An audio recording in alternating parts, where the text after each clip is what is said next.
Hey guys, what's up? It's me, the-kyle-chronicles, and today I have a little bit of a different video. On Cyber Monday, I believe, I saw that 23andMe were having a pretty decent discount on their original, I think it's just the Ancestry kit, so I bought one.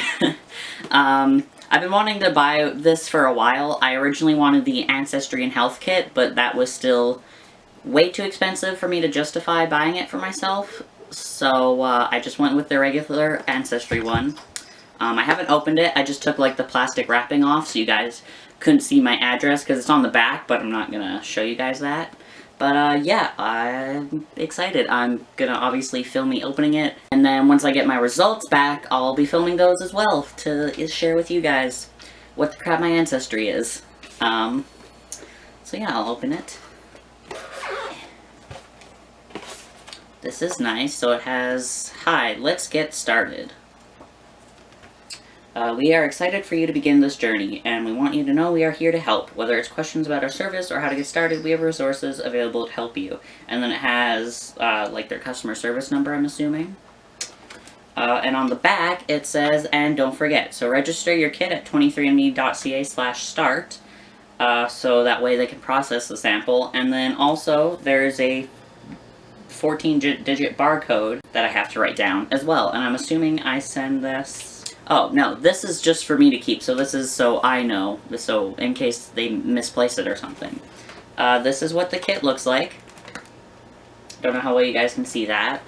So it says before you mail, you have to register it, obviously, or else they cannot process it. This is the little kit itself. It looks very medical and stuff, which is fair. It's collecting bodily fluids. And then it tells you the steps, which I will read out to you guys. So the first one is to make sure you don't have anything to eat or drink 30 minutes before spitting. Probably, you know, I actually don't know why, but I'm sure there's a, like, legit reason. Step 2 is fill to the line, which I believe is, like, most of the tube, which sucks, because that's a lot of spit. 3, close it, obviously. 4 is to detach the funnel. And then there's like a little cap you screw on, so obviously that's to make sure like your spit doesn't get lost. 5, you seal it in a bag, which is also in this little kit. And then you ship the box, which I'm assuming I put back in here. Yes. Yeah, they have a little peel sticker so you can seal it back up and everything. So, yeah. I'm kind of excited. I will open this kit up. So they have, again, more information regarding registering your kit. Oh boy, and it folds out.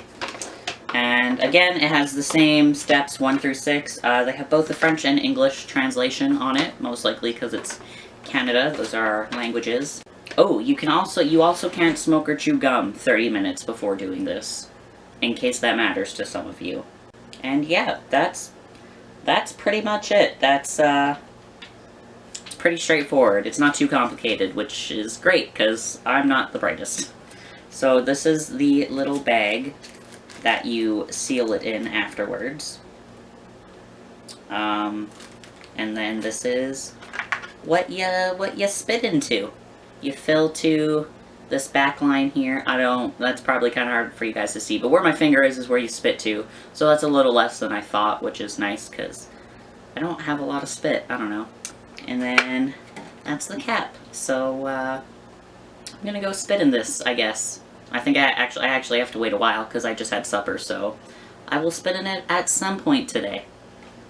I'll see you guys once I get this stuff mailed back to me, though. So see you then. Hey guys, so it is January 7th, 2019, and I finally got the results back for my 23andMe Ancestry thing. I haven't looked at them yet, I just have the site loaded up. I didn't print up paper like some people do, because that's just a waste when it's all electronic anyway. So I'm going to be going over all my results with you guys. Again, first time I'm seeing this, so yeah, we might as well start with the Ancestry. View report. So I am 99% European. That's no surprise. I am 56.7% British and Irish, 15.7% Italian, 6.5% French and German, 4.2% Iberian, I don't even know what that is, 9.4% broadly Northwestern European, 3.2% broadly Southern Europe, and 3.3% broadly European. So basically all of Europe is me, which doesn't surprise me at all. I am very white. I'm 0.8% Western Asian and North African, 0.8% Western Asian, and 0.1% broadly Western Asia and North African. So I'm really white, and then like a tiny part of me is possibly maybe not white. That's what I'm gathering from this. My ancestry timeline, so 8 generations ago is when the Western Asian and Iberian appeared, back in 1760. And then in 1790 is when the French and German started to overlap. 1820, same thing overlapped. In 1850, so 5 generations ago, is when the Italian overlapped with the French and German. 4 generations ago was just Italian and French and German. And then 1910 was the British and Irish, and then 2 generations ago and 1 generation ago is still British and Irish.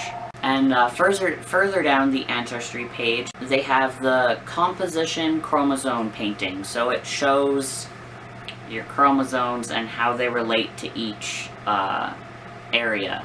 Yeah, I don't understand most of this, but it's pretty cool looking at the colors, I guess, since I don't understand most of it. But that is all the ancestry aspect. There's still more, though. I'm able to find DNA relatives throughout the website. I apparently have 998 relatives, and 913 of those are 3rd and 4th cousins. So I might do that after this, just to see what that's like. Now we have Neanderthal and ancestry. So, loading that report. So apparently I have 250 Neanderthal variants. So I have fewer Neanderthal variants than 81% of 23andMe customers. My Neanderthal ancestry accounts for less than 4% of my overall DNA. So that's pretty cool. I have 0 Neanderthal variants associated with having straighter hair, which makes sense. I was born with very curly hair. I have 0 Neanderthal variants associated with a reduced tendency to sneeze after eating dark chocolate. I have 0 Neanderthal variants associated with having less back hair. And I have 0 Neanderthal variants associated with my height. I'm not sure if there's more. Those are just the ones they show me. And then further down the page, they give you a brief history of Neanderthals, which is pretty cool. And then I'm now going to check out my maternal haplogroup. So that's something to do with my mom's side. The paternal, I'm, again, not able to access because I only have the X chromosome. So my maternal haplogroup is W1. So, I descended from a long line of women that can be traced back to Eastern Africa over 150,000 years ago. So as our ancestors ventured out of Eastern Africa, they branched off in diverse groups that crossed and recrossed the globe over tens of thousands of years. Some of their migrations can be traced through haplogroups, families of lineages that descend from a common ancestor. Your maternal haplogroup can reveal the path followed by the women of your maternal line. So I am haplogroup W1. My maternal line stems from a branch of W called W1. All the members of W1 trace their maternal lines back to a woman who lived in the Middle East nearly 10,500 years ago at the beginning of the Neolithic Revolution.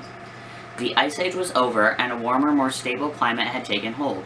People near the Fertile Crescent learned to cultivate plants and then domesticated animals, including goats and sheep soon after. Humans flourished with the new climate and technology, and members of W1 likely migrated beyond the Middle East in waves as populations grew and expanded. So on the map, it kind of has arrows as to where you would go, and mine went to Europe and elsewhere, but mostly Europe. Today, this haplogroup has diverse branches that arose as it was carried as far as India to the east. W1 was also carried by women all the way across Europe to the Atlantic coast over thousands of years. The W1 haplogroup is shared by 1 in every 290 23andMe customers. Apparently it's very frequent. Further down the page, it explains like how they compiled this with genetics and stuff, and it explains that they use the mitochondria and the DNA in that, so that's pretty cool. It would be nice to be able to trace the paternal one as well, but that's it. That's my stuff. So I'm mostly British and Irish, then Italian, then French and German. I'm barely Neanderthal, which is weird since I'm very hairy, but I guess that's just the Italian part. And I come from the W1 maternal haplogroup, so yeah, I'm gonna see what, like, relatives I can find through this, because that's pretty cool. And, yeah. I hope you guys enjoyed this video. I enjoyed making it. I do wish I was able to get the, upgraded version, which has, like, health reports and stuff, but it was just too expensive for me.